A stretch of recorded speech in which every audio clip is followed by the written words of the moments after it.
बका हो जान ले बा तू हमार जान ले ले है कई तोहरे ना तोहरा के ना पड़ल बा हई हां और ये सारा हमारे पड़ल है औरी का ई बता 3 महीना वाला का कैसे भया कैसे भया भले 3 महीना मर बिया हमारा भल 3 महीना बियावा तब वो 6 महीना में अरे 3 महीना का बबुआ बा 9 महीना हो गई पागल भाई गई हम अपन खरी जोड़ा अरे 3 महीना रुक एक फैसला प्रधानवा करी तो बोलाई प्रधान जी के वे फैसला करी प्रधानवा बोला हां प्रधान जी के बोलाई ए प्रधानवा प्रधानवा अरे मर्दवा जिता देले जाते बड़ा बेहिसाब रहा था क्या बात है बतावा। अरे प्रधान जी नमस्कार। नमस्कार भाई नमस्कार। कब अइले हो? अरे खुश रहो। हाँ हाँ तुम हरा छट्टी हरा मारी की तोर क्या बात है काय में अरे भाई मारत है आय काय मारत है क्या बात है ई बता पर चुप अपन लोला बंद कर हमो का कहनो त प्रधान जी सफल बा मारो मुंह बंद क्या बात है बताओ गुरु हमसे बताओ फैसला कर दे। ए 3 इंच घिसरा देगी अब्बा। अच्छा ये बता वो चुप करिए जो अब इन ले ला 3 महीना का लड़का बक्सा में लेके घूमत हिया। क्या बात है बताओ। प्रधान जी देखा हमार बियाह भइले 3 महीना भया तू आर कसम खा के कहा खाई तू जल्दी चली जा हमन का फैसला कह के घर है तू का बुझला हम तो जाने ऊपर हमको ना वो प्रधान जी तू चल जे बात ऐसे प्रधान के मिली कहा। क्या बात है बताओ। अच्छा ये बताओ प्रधान जी 3 महीना हमारे बियाह भइल है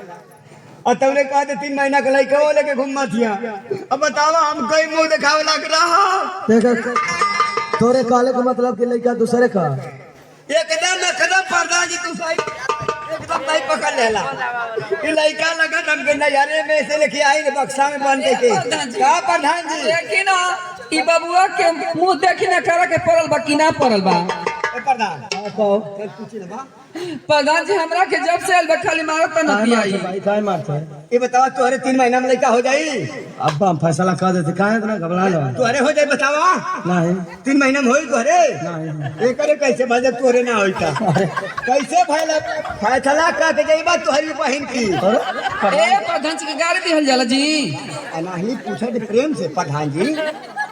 अच्छा ये बता हाँ कि तोर ब्याह भइले कितना दिन होगा। 3 महीना 3 महीना हाँ आ तोर ब्याह रे 3 महीना हमरो भइल बा प्रधान जी आ लड़का कितना दिन का लड़का 3 महीना के बाद तो 3 3 6 3 9 हाँ ठीक था 9 महीना का पूरा कैसे पूरा 3 महीना तोर ब्याह एक भइले बा। माटी लागो हाँ। 3 महीना तोर बिया भई हाँ आ 3 महीना हमार आ 3 महीना 3 महीना के लड़का का। बबुआ बा तो ना भगल 9 9 महीना महीना हो गए। अरे प्रधान जी मतलब माहू पगड़ाई ले रही है सही है गलत बात तो नहीं सही है। सब ई झूठे के हमारा के मारत आई हम का हिसाबात हमार बेटा ये प्रधान हाँ। बड़ा जल्दी फैसला कैला हाँ मिठाई उठाई लिया के शादी किया कैला ना गया। हाँ कि हमान के 12-13 रुपया दिया वादा दिवा दे भाई माला हमार लड़का कौन लेटरिन में जाई कुल्ला करे आ सुन हाँ देख ए प्रधान इस जी सरकार में हाँ मोदी जोगी की सरकार में इस समय बहुत तेजी से फार्म भरा था हाँ हाँ हाँ हाँ आवास खातिर हाँ आ पक्का की आवास आ जाई तो गांव में भी जना दे सकते हाँ। कि ब्लाके पर जाके आ सब फार्म भरवा लिया अपना कहाँ ब्लाके पर विकासे पर अरे विकास ए प्रधान जी एकरा के समझा दे कि अब से हमरा किना ना मारी ठीक है तब हम जाए ना अब मरियो रे मत बात अच्छा ठीक है जा अच्छा ठीक है हे बाबू छूट गया जना दिए जरूर से हाँ का हम जना दे फार्म भरा था फार्म भरा था हाँ आवास मिली लटरिंग मिली आवास हो गई आवास मिली अच्छा प्रधान जी हाँ, प्रधान जी हाँ प्रधान जी जा हे का हो बाबू छूट गया नहीं हो भी तो जगते बा लता तो के खिलाला दा जल्दी से एक सितारे चल जोर खाए चलेगा खाली हो घरिया अंडे बंडे बात करेला दे माऊ लड़का खिला ले हेलो करे लइका बना आवा ओ लाल आवा आवा हो 3 महीना में पैदाइश लाल एक नाम का रखी दे अमरीश पुरी ना हो हाँ गोविंदा अरे करिए भाई के गोविंदा अरे गाड़ी दे लइका के ठीक है चला ये लड़का के जल्दी से के यूरिया और खिया सयान के विपक्षण के यूरिया खिया के अरे धान गेहूं बढ़ेला थी ना बढ़ जाई घर में होनी है ला के चला बजावा